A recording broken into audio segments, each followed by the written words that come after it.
Bismillahirrahmanirrahim. Assalamualaikum warahmatullahi wabarakatuh. Perkenalkan, nama saya Vina Vinanda. Saya dari kelas AK 405, mata kuliah Manajemen Rantai Pasok. Yang terhormat kepada ibu dosen kami, yaitu Ibu Vika Febri Mulyati, Skom Mkom, yang mengajar pada mata kuliah Manajemen Rantai Pasok. Terima kasih.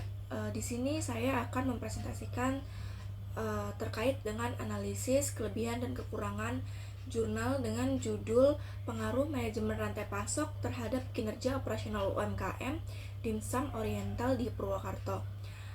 Pada presentasi kali ini digunakan untuk memenuhi nilai UTS pada mata kuliah Manajemen Rantai Pasok. Oke, beberapa materi yang akan saya sampaikan yaitu yang pertama, rincian jurnal, kemudian ringkasan pembahasan jurnal, kelebihan jurnal, kekurangan jurnal, implikasi dan saran, dan yang terakhir adalah kesimpulan. Yang pertama, jurnal ini yang akan saya analisis ditulis oleh Nanda Novianto, Alfa Rizky, Azahra, Farada, Muhammad Romi, dan Muhammad Yoka Fatoni. Teman-teman penulis dari jurnal ini yaitu dari program Sistem Informasi Universitas Telkom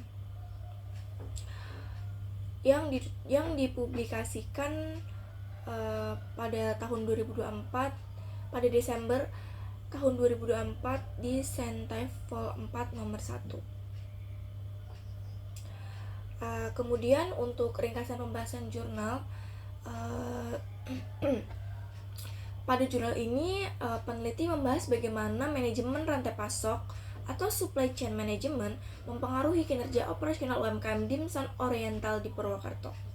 Melalui pada pembahasan jurnal ini, metode yang digunakan yaitu observasi lapangan, wawancara, kuesioner, serta analisis SWOT yang ditemukan bahwa hasil dari jurnal penelitian ini, yang pertama, pada faktor internal yang mendukung yaitu ada keunikan rasa dimsum, kemudian konsistensi bahan baku yang digunakan dan promosi digital.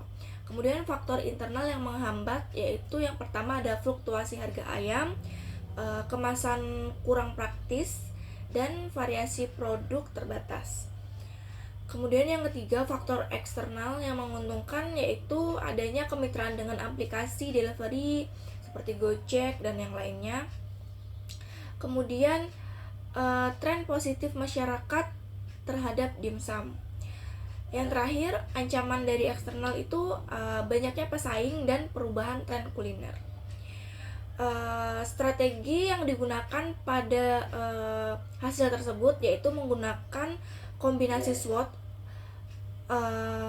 yang menjelaskan terkait dengan faktor internal, faktor eksternal, faktor internal yang mendukung, faktor internal yang menghambat, kemudian faktor eksternal yang menguntungkan, dan ancaman yang eksternal yang menghambat.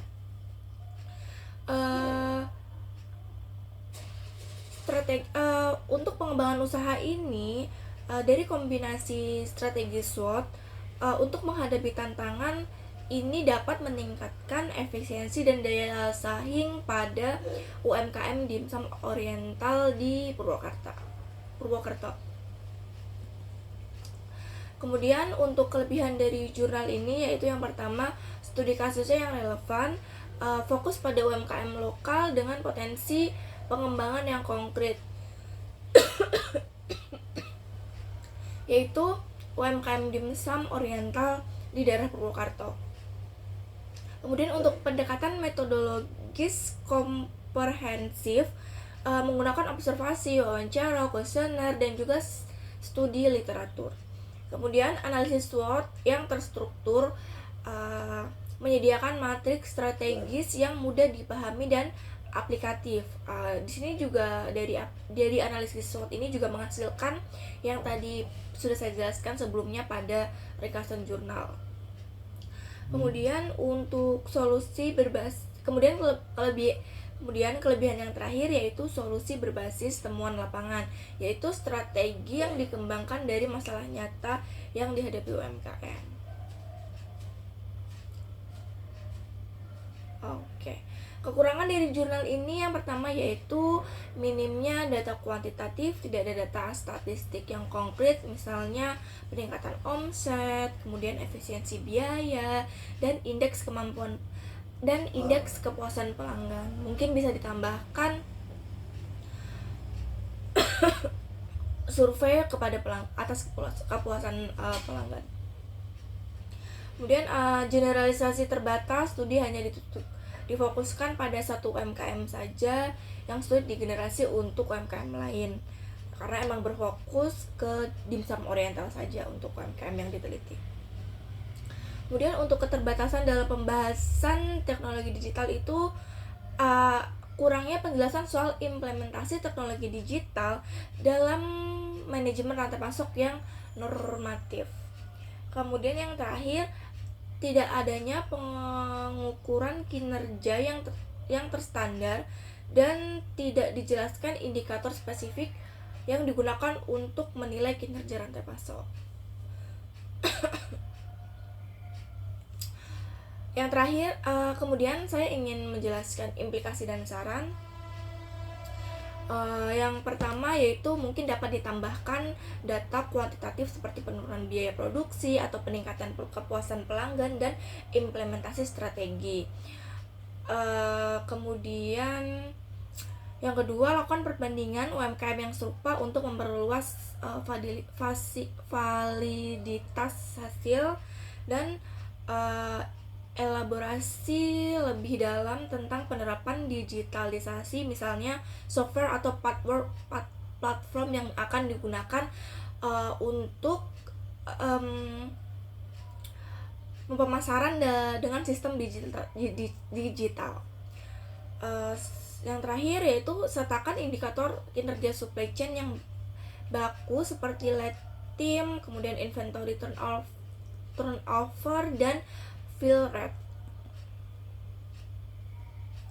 Yang terakhir, kesimpulannya, jurnal ini menunjukkan bahwa manajemen rantai pasok yang efektif dapat mempengaruhi kinerja UMKM, khususnya dalam efisiensi produksi, kepuasan pelanggan, dan daya saing pasar. Dengan memanfaatkan keuntungan internal dan peluang eksternal melalui strategi SWOT yang tepat, UMKM dapat berkembang secara keberlanjutan.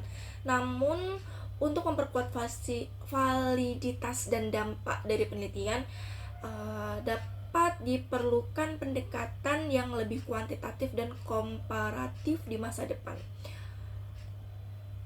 Oke, baik, cukup sekian dan terima kasih dari presentasi yang dapat saya sampaikan. Mohon maaf apabila ada salah kata dan kekurangan pada presentasi ini. Demikian saya ucapkan. Wassalamualaikum warahmatullahi wabarakatuh. Terima kasih.